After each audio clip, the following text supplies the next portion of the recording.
Hello, this is Quick Skills, and today we're going to be doing some tips and tricks for the 12TB hard drive that you can find off of Aliexpress. Before we get started, I do want to mention that I will have a link in the description of this video that will take you to the exact same product that I have here on the screen today. The tips and tricks that I'll be going over are going to be unique to the Hyperspin Attraction 2 loader that's included in this 12TB hard drive. There is one other hard drive that has Hyperspin, Launchbox, and RetroArch installed. Those tips and tricks will work on that device as well. However, it'll only work when you have the Hyperspin launcher loaded on your screen. There is a third 12TB hard drive that you can buy off of AliExpress that just has Play Night, and these tips and tricks will not be available for that product. And so to get started, I do want to pull up the files that you'll find when you plug in your 12TB hard drive to your computer. And what you're purchasing here is a collection of emulators and ROMs, and they've all been organized for you so that you do not have to set anything up. A lot of people have left feedback that these 12TB hard drives provide nothing that you cannot do for yourself. Keep in mind what you are purchasing here is the organization of all these emulators and all these ROMs that go with it.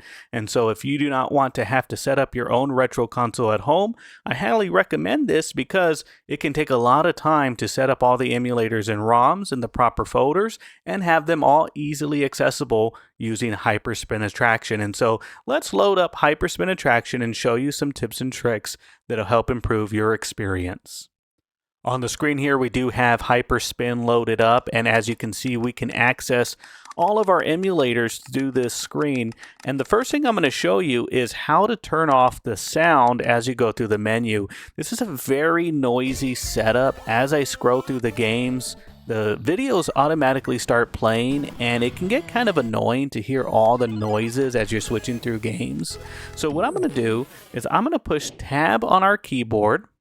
That's going to pull up this menu here. We're going to go over to sound using our controller, and all we're going to do is just turn all these down, and that's really just my own personal preference. If you like having little clicks and noises on the screen, you can do that and leave them up, or maybe you just turn them down. But I have everything turned off on my device, so as I go through the games, I do not have any sound anymore. The other thing is that I found that I connect my controller via Bluetooth to the computer, and what that does is it will assign it as player 1. However, if you have multiple controllers configured to your computer, I did not find an easy way to assign player 1 to a specific controller or player 2 to a specific controller.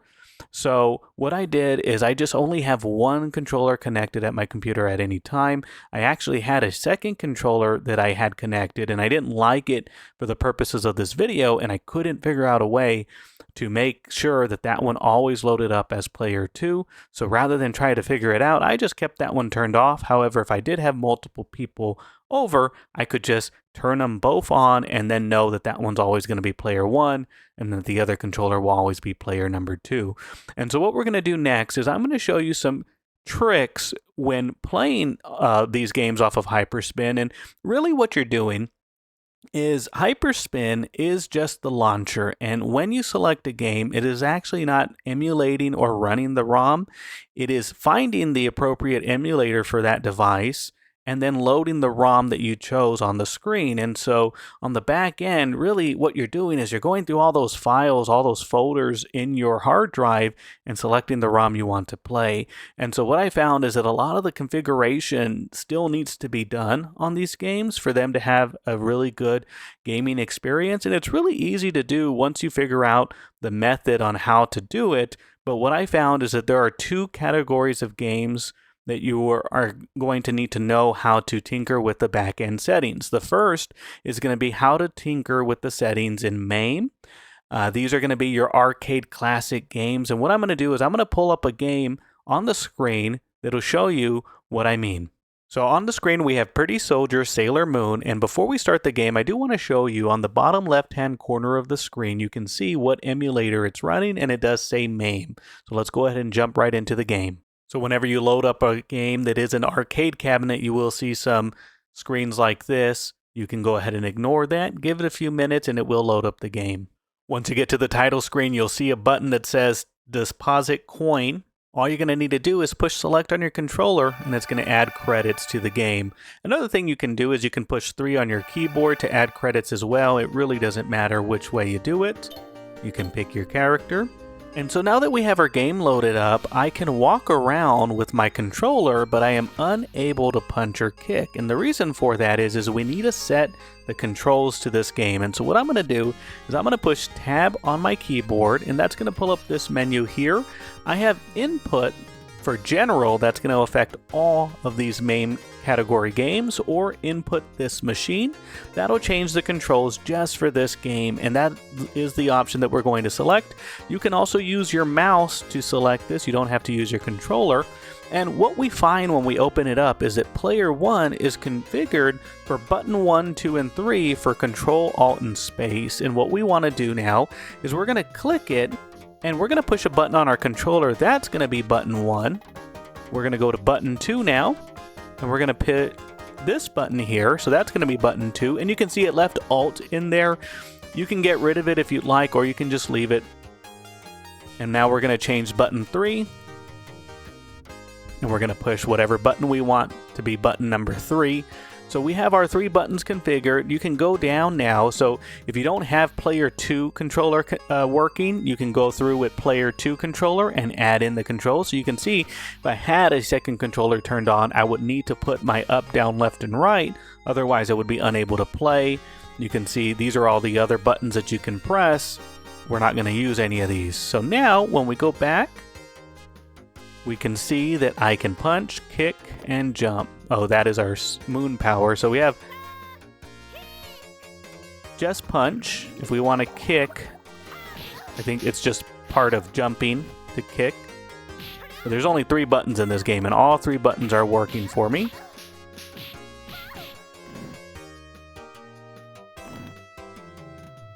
And so you can see here, this game was pretty easy to set up and get the exact button mapping that we wanted.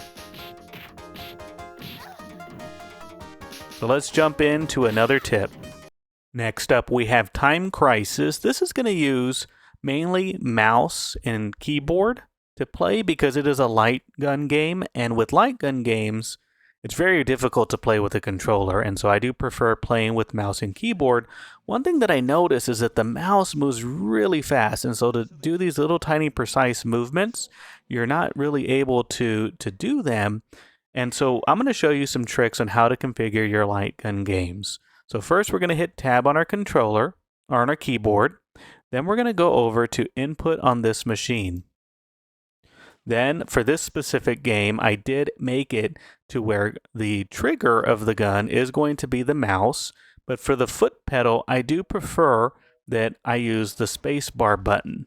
And so here we have the spacebar button, because for this particular game, you got to hold down the right, what they want you to do is hold down the right clicker, shoot with the left clicker, and for me, I prefer to use my other hand and just press down on the spacebar. Now, the next thing we're going to do is we're going to go to analog controls, and this is where you can change your speed. So on the sensitivity, I found that I liked it at 30, and over here I liked it at 40, I want to say, for the speed. So you want to have the X a little bit slower than the Y. That'll feel natural.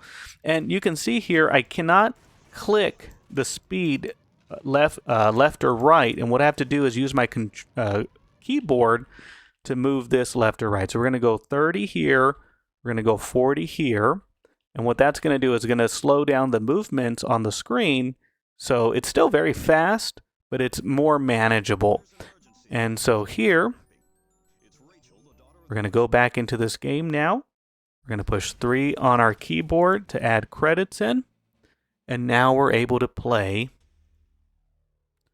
our game using the mouse, left trigger to shoot, or left click to shoot, and spacebar to stand up and down. And what you had to do before is you had to hold the right clicker on your mouse, and that may be the way you prefer to do it, but for me, I like using the spacebar. It kind of feels more arcade style doing it that way, like the pedal of a at the arcade cabinet. And so here you can see we have the game configured to our liking. The speed is much more manageable. And one thing that I found was cool is that you can change your crosshairs. So if we go over here, you can see we have the default crosshair. We can actually change it. So let's try this yellow one. You can go through and check out which one is more for you. And so I like that ability to customize the game just a little bit. And while we're here, I do want to mention that in both the Sailor Moon game and Time Crisis, you are able to do a quick save, and all you have to do is on your keyboard, hold shift on the left side of your keyboard. The right shift will not work, and F7. You're going to get this pop up on your screen, and it asks you to press a key or joystick button to save. And so we're just going to push a button on our screen, and so it says save state successfully saved. And so now, let's say we get taken out here. Let's take some damage. So there, we took some damage. So now what we're going to do, we're just going to push F7, and there's our save. So we can just click that, and now we're back to here again. And look, that guy's going to pop right back out, and now we can take him out without taking damage. So some of these arcade games, if you're trying to, beat it and you don't want to continuously add credits, maybe you do the quick save. So now I can go back to this point at any time and really learn a specific part of the game. So I do think that that's pretty cool, being able to quick save. Let's go on to the next tip. All right, our next tip is some of these games are made for a vertical screen, and as you can see on the screen here, we do have a very bad picture because it is basically stretched out to a widescreen television. And so what we're going to do to fix this is we're going to push tab on our keyboard. We're going to go down to video options. We're going to go to screen number 0. And then down here, we're going to go to maintain aspect ratio, and we're going to turn it on. And just like that, we are better able to play this game with the vertical setting. So look how better this looks. And if you had left it at the old setting, you probably would have thought the game wasn't playable and didn't know how to make that change. And so now we're able to play all these vertical games that are coming out stretched out, and the picture looks so much better. And sometimes when you load the game, it will come out vertical. You may be thinking, well, I never had to do that, but there are going to be some games like this one that I found where it is stretched out, and knowing how to switch the aspect ratio is going to be real great to improve the experience of the game. And so let's go ahead and move on to the next tip. These next category of tips are going to apply to RetroArch loaded games. And so the last couple of games that I showed you were all using MAME to interact with the backend settings. Here we have Street Fighter II for the Super Nintendo, and if we want to make any changes to this game, what we're going to do is push left joystick and right joystick in on our controller. That's going to pull up this submenu within RetroArch, and this is going to allow us to do certain things. So first thing I want to show you is that you can do a quick save. And so let's go ahead and jump into the game. And let's say that I just wanted to keep doing this fight until I won. I can do select here. I can hit the button to do the quick save. And now we have our quick save on the screen. We can jump back at any moment by going here to load state. And it's going to take us back here. And we can see very easily the time on the clock is currently 78 seconds. We go back to load state. Now it's back to 87 seconds. So we can see we've jumped back in time.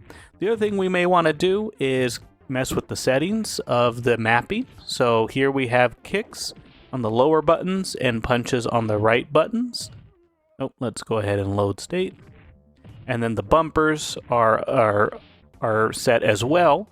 What we can do next is we can go over to controls in the submenu here for RetroArch. Then we can go to manage remap files. And so what we want to do is go to port 1 controls. You can see it is set up as a SNES joypad. And You shouldn't have to mess with these settings very often, so the A button for a Super Nintendo game is going to be that one on the screen here where it's like the rightmost button, and then the lowermost button is this B button.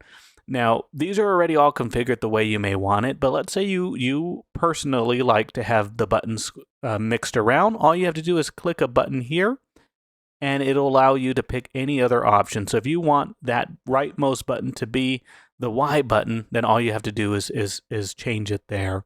And so if you do want to remap your Super Nintendo controller or any other game for whatever reason, all you have to do is go there. But otherwise, we are good to go to continue with this game. And if you've never used quick saves before, one thing I want to mention is that when you are here, you can change your save slot. So let's say we wanted to do save slot 1 and save there. So now we're going to be able to go back and load this save state, which takes us back to this scene that we just did. Then we can go back over to save slot 1. We can load that one. And now we're back to where we just got defeated. So what's cool is, depending on what save state you want, you can see you can change the number to just about anything here. You should be able to save your state and load the state however you'd like. And keep in mind that if you do overwrite one of your states, you do have this option to undo a load state or undo a save state. So it is an easy way to get really deep into some of these games without having to worry about losing your progress. Some of these RPGs, for instance, you may want to use this save state and load state function. The next thing I want to show you is over here on video. You can change your aspect ratio. So this one has the bevels on the left and right hand side of the screen. But keep in mind that sometimes the picture may already be set for widescreen. And if you do that, if it is set that way, you see how the picture is wider. There's more black on the bottom and the top of the screen. If it's set like that and you want to make sure that the picture is at the right aspect ratio, all you have to do is go over here again to videos, go to scaling, and then change your aspect ratio to 4:3. All old retro games that are made for a CRT television are going to benefit from being set to 4:3. There are some vertical games where you might need to set them to 3:4. And if you're not sure what aspect ratio your game should be, just Google it. A lot of times it's going to be either 4:3 or 3:4. There are some arcade games that are set to even thinner aspect ratios where the screen is very long but tall. And that should cover it for all of the RetroArch style games. So these techniques, the quick save, the changing of the aspect ratio, and remapping the controls are going to work with any game where you can push the left trigger and the right trigger on your controller, or the right joystick and the left joystick on your controller, and pulling up the RetroArch menu. Well, that is going to conclude my tips and tricks video for this 12 terabyte hard drive that you can find off of Aliexpress. Just going through my favorites menu so you can see some of the games that I've been wanting to play or have played already.